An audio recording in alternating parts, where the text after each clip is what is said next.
Reverend Sharpton, can you speak to how he was a bridge between generations, Dr. King's generation, your generation, and the generations today of the social justice movement? I think that Jesse Jackson was a bridge that was not given credit for. He was the youngest person on Dr. King's staff, so he was attractive to people like me that was a generation behind him, because he was more hip. He used to wear a Martin Luther King medallion. That's where I got that from. And he used to wear a vest. I never saw him wear a suit and tie until about 1972. And he had a big afro. So he wasn't the style of the conservative preachers like Dr. King was. And he then was able to understand our generation of saying no justice, no peace, rather than I am somebody. And he was the bridge that would say, but let us get something done.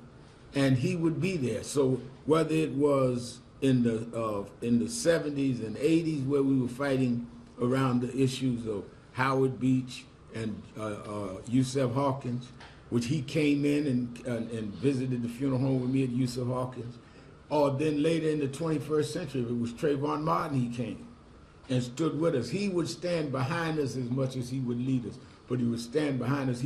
I used to say he's leading from the back now, because he'd be there. And I think that he was never threatened by those older than him or younger than him. He just wanted us to keep our eyes on the prize. And what about his commitment to peaceful protest and peaceful change at a time when there was a lot of violence? He was adamant that we always keep nonviolence, because he said you're going to, first of all, he said you must have the moral standing that those we're fighting don't have. And if you become as immoral as them, not caring about life and the like, then you're not fighting a cause, you're fighting for who can have more power. So he definitely would always say that. And he would always say to me, if he heard I was getting ready to do something, Al, make sure that there is no violence.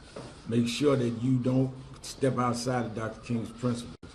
And I think he also would always reprimand us about language, not only violence in terms of physical, but your language must communicate justice, not revenge. He was very, very hard on me about that. Reverend Warren, what would you say to those in the media, elected officials, others who are efforting to define Jesse Jackson's legacy in death by criticism, controversies that he had during his life, as opposed to the lifetime of accomplishments that you talked about briefly? I think that there will be those that will raise the controversies, and they will raise some of the things that they would consider negative. But Reverend Jackson had a saying that he used to tell me that became something I lived by. He said, turn your scars into stars.